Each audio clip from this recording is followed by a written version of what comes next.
Welcome back to my channel, guys. So today I have a perfume unboxing for you, which I'm very excited about because I haven't done a whole lot of perfume unboxings. And I think you guys knew that I was expecting a couple of Chloe fragrances in the mail, and they finally come and they're absolutely beautiful. And I'm so excited to share them with you. And I thought I would just do a little bit of a compare and contrast and share some of the notes and talk a little bit about how they differ from the one that I already have in my collection, which is the Chloe Absolu. So if you're interested in hearing my thoughts and just seeing a little bit about the notes and how they differ, then stay tuned. Also, if you're enjoying my content, please make sure to give this video a big thumbs up and subscribe if you haven't already. And without further ado, let's get right into today's video.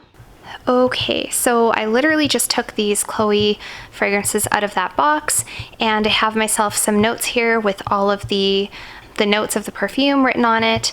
And these are the two that I'm going to be unboxing today. I also have a couple of perfume strips. I've got my coffee freshly heated up, and we are ready to unbox and sniff some Chloe fragrances. So as you guys know, I already have the original Chloe here. This is one of my favorites. This is the Chloe Absolu de Parfum, which I've been wearing a lot of. And this one has only 3 notes, which is rose, patchouli, and vanilla. And I find it really interesting because even though those are the only 3 notes that are in here, it still smells very, very much like the rest of the Chloe fragrances. It has that Chloe vibe about it that they all have. So these other two, I just have this one here for reference, but these other two are not blind purchases. I've actually owned this one before and ended up returning it because back in the day I really did not like Chloe very much at all. I think back then I was way too into the vanillas and the orientals and that kind of thing, and I still am. I still really, really like those fragrances, but over the last few months my tastes have changed a lot. And I actually really, really like the Chloe fragrances now. So I recently smelt this one again in another store. I put it on my skin, and after I left the store, I kept smelling it. Even while I crawled into bed that night, I could still smell it on my skin, and I just needed to have it back. And Chloe Love Story, this one I had smelled in Sephora not very long ago, and I loved it. But I don't know, tell me what you guys think. These days, shopping for perfumes, if you even have a place to shop for perfumes, is really not very enjoyable. When I was smelling this perfume, I really felt like I couldn't take my time with it. Like, I had smelt it, and my first inclination was, wow, that's really nice, and I kind of wanted to take some time with it and maybe spray a little bit more, maybe try it on my skin, compare it to some of the other ones that were there, and it was in a Sephora, if I didn't mention this. And I really just felt like a little bit rushed. I felt like I had to kind of just move it along because there was other people there who wanted to smell perfumes, and it just wasn't a relaxing experience whatsoever. But I do remember that when I smelt it, I really, really liked it. So I will tell you guys where I got these from as well. So both of these perfumes I did order from perfumesonline.ca. This is my second time ordering from perfumesonline.ca, and this video is not sponsored. They've never sent me anything to review, but I really, really highly recommend perfumesonline.ca. I will put a link down below. If you're in Canada, definitely check them out because they have really good deals. Their shipping time is so fast, you guys. I can't say enough good things about it. They have legit products.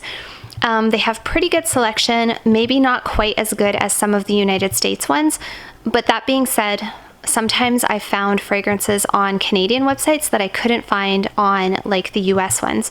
So definitely check it out. Even if you're in the States, check them out. They're really, really good, very reputable. Okay, so that is what she looks like when you first open the box. I think this is a 100 ml, or is this a 50 ml? I'm not sure. This is a 50 ml. Everything about this perfume is perfect, you guys. It's so beautiful, it's so classy. A lot of people say that the metal on the bottle tarnishes really easily, and yeah, I think it does. I haven't noticed that happening very much with my Absolu. It's not tarnishing much yet, but I have had the Roses de Chloe, and I did notice that that one tarnished quite a bit. By the way, the Roses de Chloe is the only one that I'm not really, really crazy about.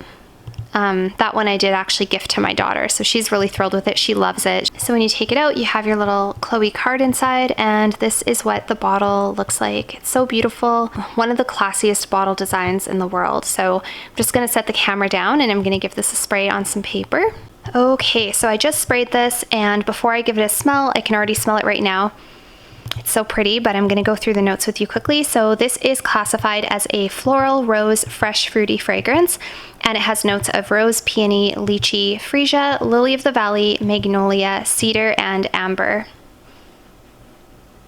Oh my gosh, you guys, such a nice fragrance. I was crazy not to like this before, honestly. I don't know if my nose has just become more sensitive or I'm just smelling the little paper here. It's so beautiful. It's so beautiful. I get a lot of rose. I definitely pick up a little bit on that cedar. Not a whole lot of amber initially, but I think that's one of the notes that you have to spray on your skin and just let it dry down a little bit.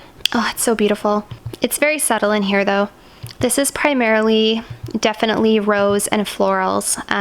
You can get a little bit of the lychee when you first spray it. Oh, it's just so beautiful.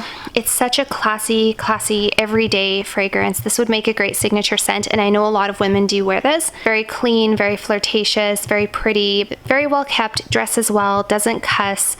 You know, she's just a lady. She's a lady in every sense of the word. To me, that is what Chloe smells like. Oh my gosh. How gorgeous is that presentation, you guys?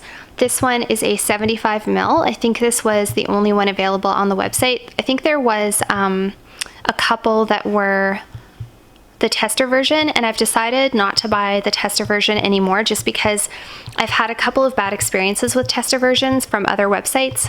Anyway, I just prefer to get the boxed one because I know that that one has not been opened and it comes wrapped with cellophane and it's untampered with, and I just prefer it that way. So this is a really beautiful bottle. Let's take it out of here carefully. It has this paper in here to protect it. So that is what the bottle looks like. This is really, really beautiful. And this thing comes down and then you remove the cap and it has the little strings there. And it's just an absolutely beautiful gold and clear bottle.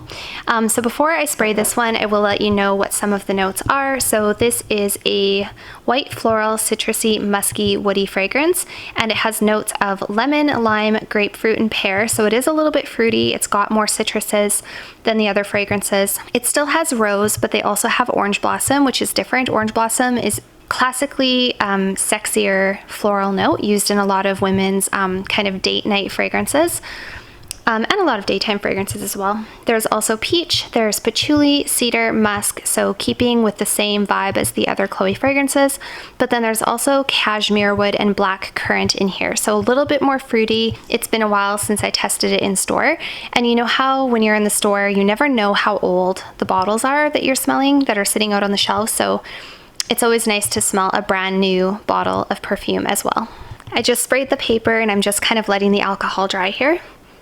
And oh, I can smell it already. It's so nice. Oh my gosh, you guys, this one is so beautiful. Okay, so when I first smell it, I get a lot of those citruses. I get the lemon and the lime and the grapefruit. But it's very nicely blended with the floral note. A little bit fruity. I do get a little bit of the pear, a little bit of the black currant. Oh my gosh, it's so, so gorgeous. It has a woodiness to it. I get the patchouli, a little bit of a muskiness. Oh, it's so beautiful. This is one again, I'm gonna have to spray both of these on my skin and then kind of come back and smell them and compare them. Okay, I'm just gonna put the lid on here. And the lid actually comes off pretty easily. And then you have this little thing, which I kind of like. So yeah, that's a really nice bottle. I don't know if this is supposed to be tied in a bow or if it just hangs there. I'm not really sure. All right, so I just sprayed the two new ones on my arm and I'm just kind of giving the alcohol a second to dry here. I find that it's very important to smell things on my skin, and that's one of the biggest lessons I've learned during COVID because I've been doing so much blind buying. But there's been so many times that I've bought a perfume and ended up thinking I didn't like it until I wore it, and then I realized I loved it. So I'm just gonna go ahead and smell them now. Okay, so the main differences that I get from these ones, the love story is a little bit sweeter, a little bit fruitier. It's a little bit more smooth. It has like a very smooth kind of a woodiness to it. That cashmere wood makes it very, very kind of sensual. I can see why they would call that one Love Story. I can see why people would wear that one on a wedding day or kind of a special occasion. Yeah, the original is a lot more floral, a lot more rose. It's a little bit, yeah, it's a little bit more of like a strictly floral fragrance with a little bit of a fruitiness from the lychee. It has a little bit of a warmth to it and the woodiness to it. Oh, that Love Story is so nice. It still smells like a Chloe fragrance. It still has that Chloe DNA, but it definitely has a little bit more of a fruitiness to it and a smoothness, and it's more fresh. It's more citrusy fresh. And in comparison to the Chloe Absolu de Parfum, that one to me is a little more vanilla, a little more patchouli, and a little more soapy. This one to me smells kind of like a spa soap. Clean, if you can imagine like Chloe perfume, but with a pretty vanilla soap vibe. That's kind of what this is. Whereas this is more of your fresh, fruitier, fresher, but still very distinctively Chloe. And then of course you have your original Chloe Eau de Parfum, which I'm sure that you know. They're so beautiful, you guys. They're all so beautiful. I'm so thankful that I have all three of them. I think a lot of people will probably think that it's overkill to have all three, but honestly, they're all different enough that you can have all three and they're all a little bit different. My first inclination is my heart is going out to that Love Story. It is so pretty. It's just like effortlessly pretty. This is just a really beautiful, you could just grab and go. Summertime, this would be great for like a hot day. Just totally effortless. You would smell very pretty, very ladylike, very classy, very clean. The biggest difference I get between these two is this one is a little bit sweeter, and definitely I can pick up on that pear. That pear is not, it's not like cloying, it's not like strictly fruity, but it's definitely there and it makes it a little bit more mainstream, I think. The Love Story is kind of like Chloe meets something like Lancome's Idol, which I really like. Idol is a very fun-loving, vibrant, youthful floral fragrance, and it's a little bit sweet. This to me is kind of like the happy medium between Chloe and something like that. The original Chloe is just gorgeous and classic and beautiful. This one to me is like pure flower garden, walking through a gorgeous garden full of roses and peonies and lily of the valley, and then it has a little bit of that woodiness, and this one is definitely more of your fruity, fresh, and it does have a sensuality to it. It's pretty. It's really pretty. I don't know. It also has musk. Like this also has a musk in it as well, which the other Chloe's here do not have. So yeah, you can definitely tell there's a little bit of a musk to this as well, but it's a very nice musk. It's not a sour musk. Like, you know how some musks can kind of turn bad on your skin? To me, this one does not turn sour or bad or smell like ammonia or anything like that. It doesn't have that kind of vibe. It's like a very pretty floral musk. Okay, you guys, so that is it for my Chloe unboxing. I hope that you really enjoyed. If you have any of these fragrances, please let me know down below what your thoughts are. Yeah, and again, in my opinion, I think it's worth having all three. This is probably my new favorite perfume house of the moment. Just absolutely gorgeous, and I cannot wait to wear these, and it's the perfect time of year to wear them. It's nice and warm. It's too bad I don't have anywhere to go. But anyway, I hope you guys really enjoyed, and I will see you all next time. Bye for now.